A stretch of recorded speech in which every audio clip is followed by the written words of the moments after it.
de CONACYT y que todos sus estudiantes están becados por el CONACYT, porque son estudiantes de tiempo completo. Esta maestría tiene estudiantes de la región, no solo del estado de Morelos. Hay una alumna del estado de Michoacán, que es alumna mía y que hoy me dio gusto saludarle en la conferencia, porque en lugar de, me toca la clase los jueves, en lugar de ir a la clase, pues yo estaba aquí, tampoco había clase, pero ella pudo asistir y ahí me dio gusto saludarla. Entonces, pues me he dedicado a este tema por algunos años y le he ido dando seguimiento a los acuerdos, convenciones, tratados que tienen que ver a nivel internacional con los avances y apoyos que se necesitan para que los alumnos con discapacidad tengan educación. Y yo creo que eso cada vez hay apoyos más decididos. Está, por ejemplo, la UNESCO, la ONU. México fue un país que promovió la Convención para los Derechos de las Personas con Discapacidad, que es una convención mundial de la Organización de las Naciones Unidas. Lo impulsó Gilberto Rincón Gallardo, pero esta iniciativa fue de organización de la sociedad civil, no fue de gobiernos. Es la primera y hasta ahorita única convención promovida por la sociedad civil y bueno, pues es sintomático que sea en un tema como estos, que lo hayan puesto a la vanguardia. Y bueno, hay algo interesante, todos los países tienen que hacer un informe anual de qué han hecho para apoyar a las personas con discapacidad de cualquier edad, en cualquier nivel, qué es lo que se viene haciendo. Pero no solo eso, presentan el informe, hay un informe sombra, le llaman, un informe que las mismas asociaciones civiles revisan el informe del gobierno y si el gobierno por ahí dijo cosas que no ha hecho, por adornarse, lo denuncian las propias ONGs ante la ONU, de tal manera que está vigilado el gobierno por las organizaciones no gubernamentales en materia de discapacidad. Creo que hay demasiadas cosas muy positivas que a veces no las conocemos y por lo mismo no las exigimos. Y creo las familias que tienen algún miembro con discapacidad, es bueno que conozcan que tienen derechos y tienen derechos exigibles y que hay organismos en donde se puede demandar para que el gobierno cumpla con lo que ha firmado a nivel mundial. Pues muy interesante su trayectoria y más que tiene que ver con su intervención en organismos tan fundamentales como la UNESCO, la OMS, porque hoy mismo decía usted… La Organización Mundial de la Salud, efectivamente. Así es, sí. De la OMS, y que anteriormente la educación especial se le daba un enfoque médico, después el enfoque es social, pero ahora parece que se está volviendo a invertir. Pero quería hacerle una pregunta, ya que mencionaba usted a Gilberto Rincón Gallardo, que por ahí tenía este partido de la Rosa, que no recuerdo bien cómo se llama el partido. Socialdemócrata. Socialdemócrata. Sí. Y él decía… Y él fue secretario general del Partido Mexicano Socialista, heredero del Partido Comunista y del PSUM también.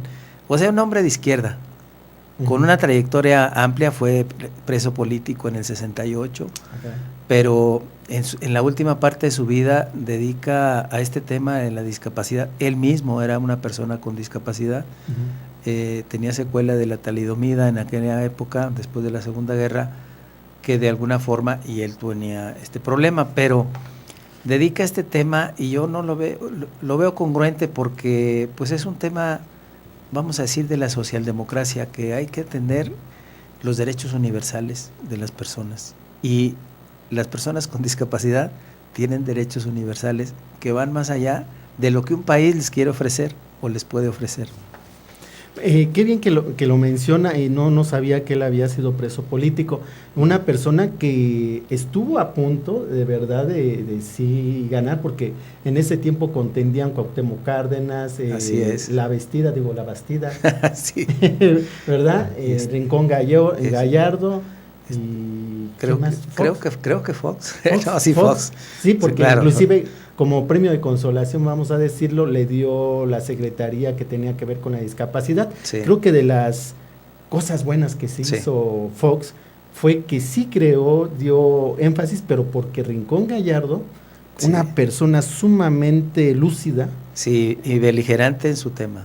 Sí, Beligerante. entonces sí hizo Sí. una gran defensa. Sí. Pero lo que me parece muy importante, y qué bueno que recuerda a este gran pensador, este gran hombre, es que él decía, pueden llamarle discapacidad, pueden llamarle necesidades especiales. Dice, no nos hagamos. Sí.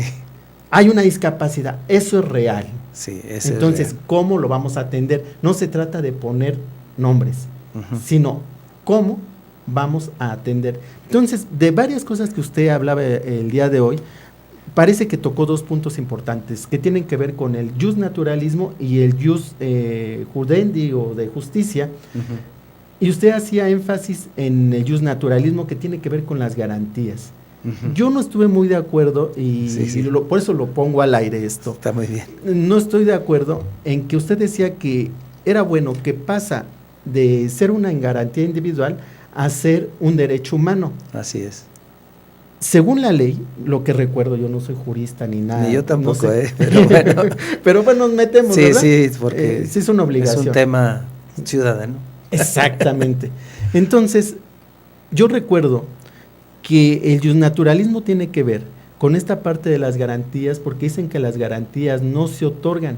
Con el simple hecho de nacer, uno tiene Sí. derecho a recibir esas garantías, porque no son otorgadas, son de la naturaleza, es decir, respirar, transitar. Entonces, Como un derecho natural. exacto, por eso entra en el justnaturalismo.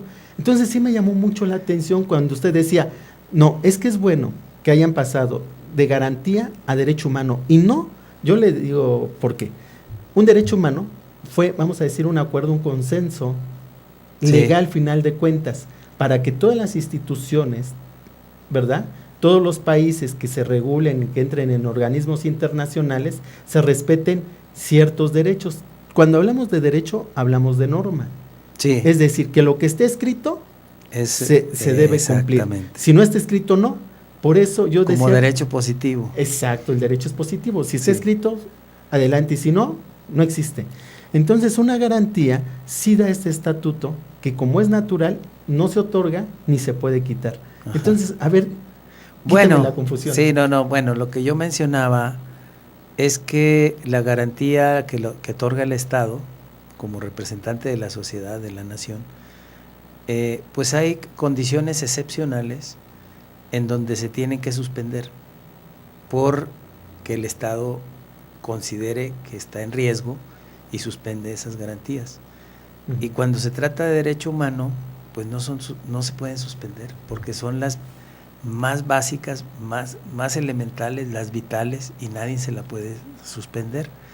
Pero más que un derecho natural o una condición, vamos a decir, por default, en cierta manera del derecho, los derechos humanos han entrado a ser tipificados y a ser letra escrita, y no así como derecho natural, sino letra escrita, o sea, pasan a ser un derecho positivo, porque pasa el derecho humano, en este caso, pasa a la Constitución, o sea, está escrito, entonces es exigible y se tiene que cumplir como derecho positivo, o sea que no es el derecho natural que especulativo, de que puede ser un derecho humano, no, lo que está en la ley como derecho humano, que es una obligación para el Estado, porque el Estado, con todo su poder que tiene, legítimo, es el que puede violar los derechos humanos.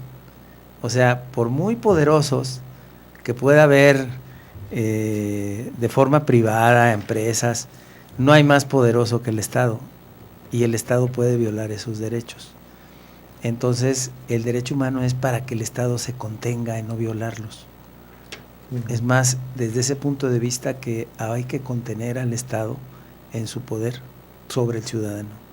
Y ahí, pues, el ciudadano se empodera frente al Estado. Y eso creo que es algo de los tiempos actuales. Y México está en esa línea, porque cuando se genera esta convención que se aprueba en la ONU en diciembre del 2006, esa convención para nosotros es nivel constitucional, porque es un derecho internacional válido en México. Pero no solo eso, sino que se modifica la Constitución con el espíritu de la convención en su artículo 1 y adopta la terminología de los derechos humanos y adopta, en lugar de garantía individual, la de derecho de las personas. En lugar de individuos son las personas, que es un aspecto más integral de los individuos en abstracto, de las personas en concreto. Las personas, en este caso, pues como sean las personas, y las personas con discapacidad, pues son personas también sujetas de todos los derechos y más.